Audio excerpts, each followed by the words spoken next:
Primeira Guerra Mundial dá o golpe de misericórdia nos negócios de Percival Fargo. O empreendedor americano que tentou ligar as Américas com uma gigantesca malha ferroviária vê seus sonhos desmoronarem. Ele decide deixar o Brasil. Guilherme Guin está satisfeito com a derrocada do rival e a falência da Brasil Railway.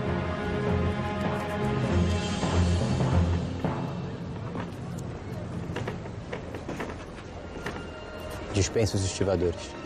3 cargueiros cancelaram a chegada. E feche o armazém principal. Mas a guerra também afeta os negócios de Guilherme Guin. A crise do comércio internacional impacta diretamente o Porto de Santos. Mas o conflito causa um efeito diferente nos Matarazos. Com a queda nas importações, a produção das fábricas cresce imensamente. Hermelino controla tudo de perto enquanto o pai descansa na Itália. Já Martinelli decide combater a dificuldade de importação da maneira mais ousada possível, importando ainda mais. Você entende que há uma guerra? É muito arriscado, é uma loucura. Por isso que temos que aproveitar a guerra, não fugir dela. Vamos ser os únicos. Vamos fazer fortuna.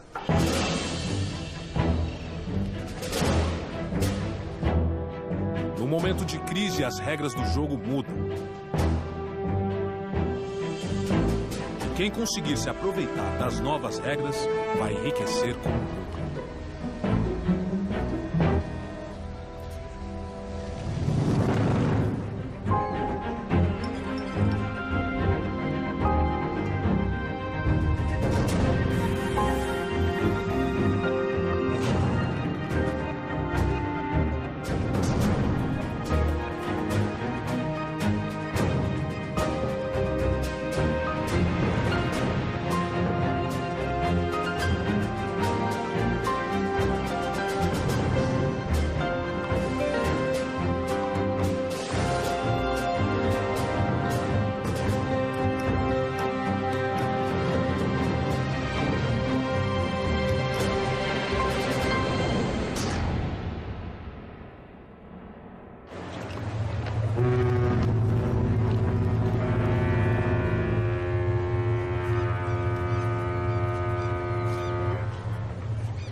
Martinelli, eu não encontrei as apólices do seguro.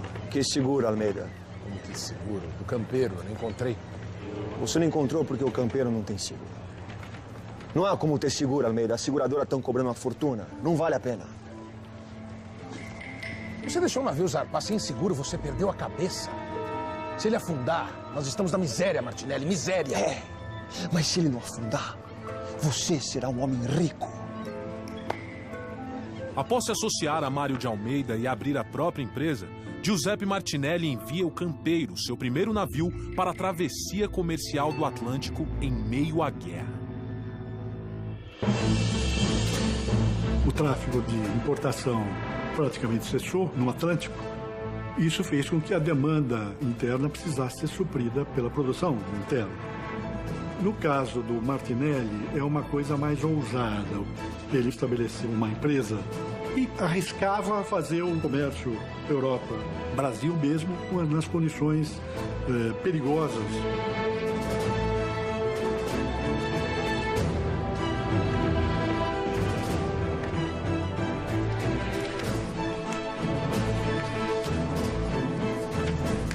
Alguma notícia do campeiro?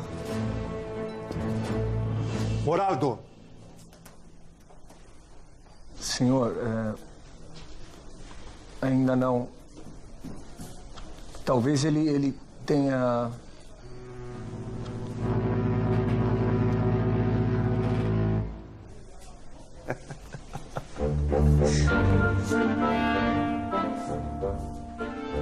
A aposta de Martinelli se paga.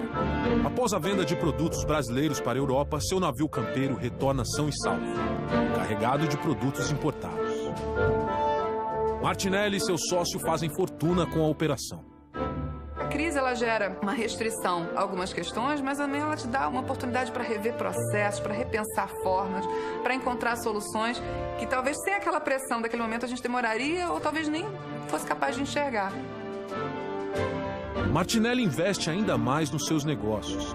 Tirando proveito do medo das outras empresas, ele amplia suas rotas de comércio no Atlântico em meio à guerra. Além disso, ele detém a representação da empresa estatal italiana de navegação, a NGI.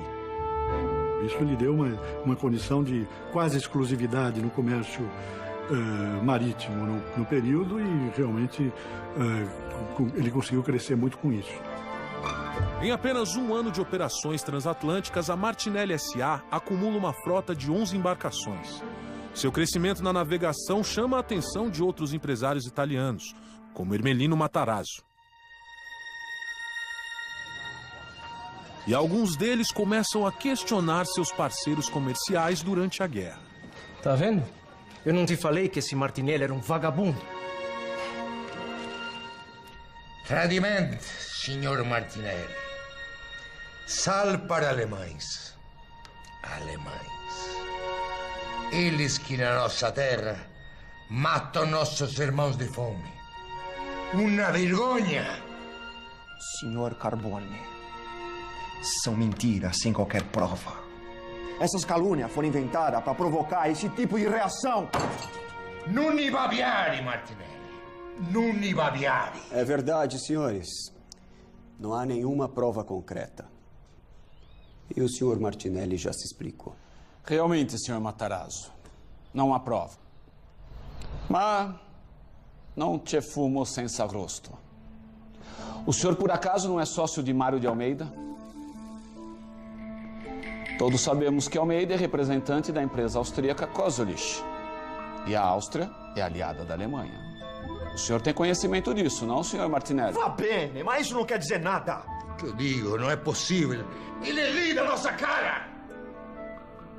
Por falta de provas, Martinelli foi inocentado das acusações de fazer negócios com a Alemanha. Mas sua imagem com a comunidade italiana fica desgastada.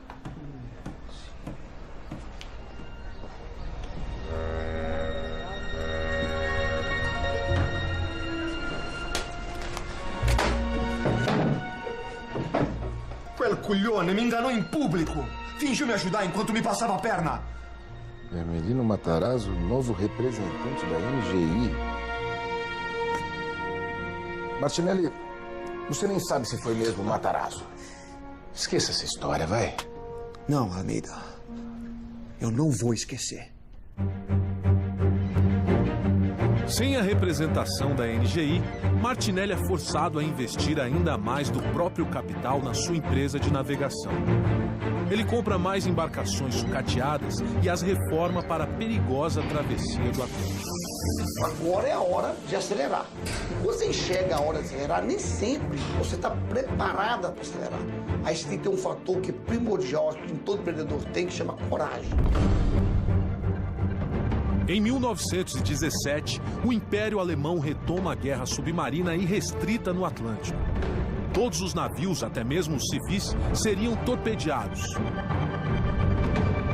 As companhias de navegação reduzem suas operações, abrindo ainda mais oportunidades para Martinelli.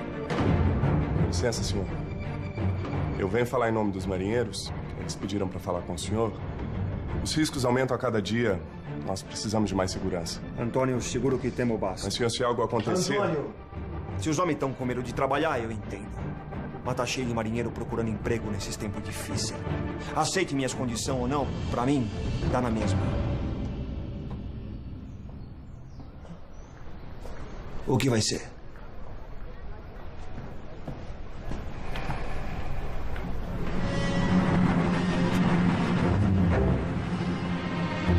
Martinelli mantém as viagens sob as mesmas condições e com a mesma frequência. Mas pela primeira vez, a guerra atinge o Brasil diretamente. O vapor Tijuca, de uma outra companhia de navegação brasileira, é torpedeado próximo à costa francesa. Martinelli tem diversos navios na zona de guerra, próximos à costa da Europa. Morado, alguma notícia do Lapa? Não, senhor.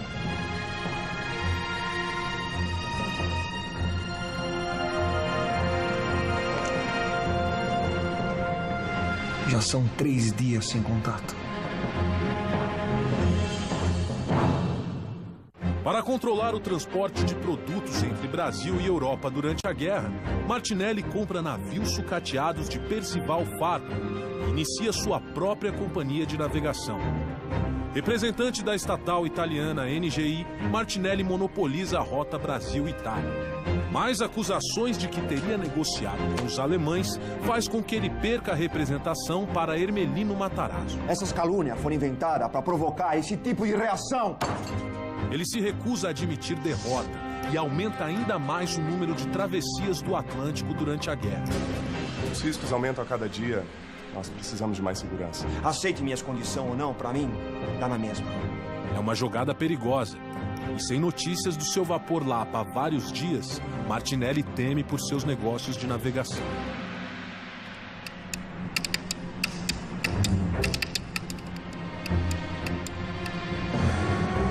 Martinelli, notícias do Lapa.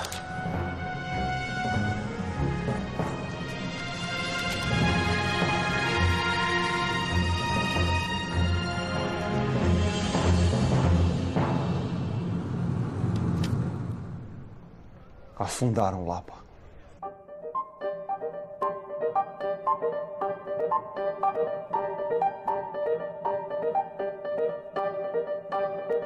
É o risco do negócio, Almeida. Toda a tripulação foi salva. Não entendo por que você quer parar agora. Nós perdemos um navio. Foi o 3º navio brasileiro abatido nesse mês. Em terra de cego, quem tem um olho é rei.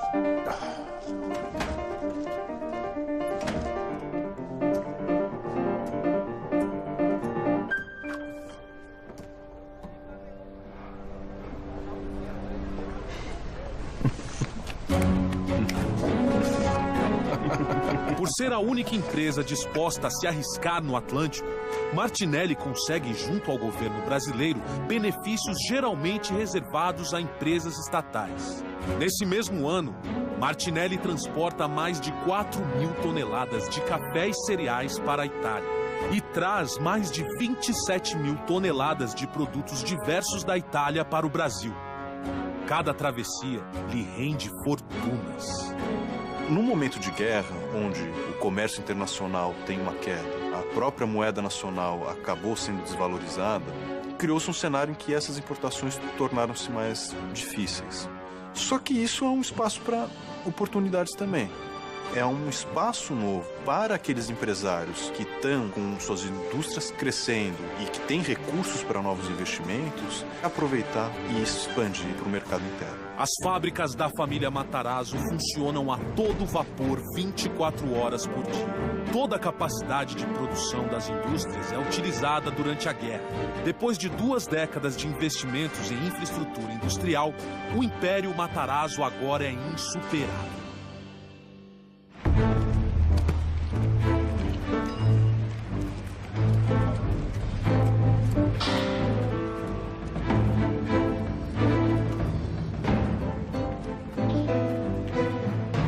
Pai, espero que as coisas estejam bem na Itália. Por aqui a empresa está melhor que nunca. A produção está crescendo muito. Desculpe minha franqueza, mas para nós, o ideal seria que essa guerra nunca acabasse. Caro filho, recebemos a última carga de farinha de milho em Nápoles. E as 10.000 mulas brasileiras foram despachadas para o transporte de mantimento. A Primeira Guerra Mundial foi um momento de aumento da sua fortuna material e afetiva, as suas ligações com a terra natal. O Matarazzo até passa a viver na região de Nápoles, onde ele coordena um esforço ali de reunir alimentos e amparo àquelas populações durante esse período da Primeira Guerra Mundial. E, além disso, também contribui com dinheiro para o esforço de guerra. Mi sto qui dolenti a cantar,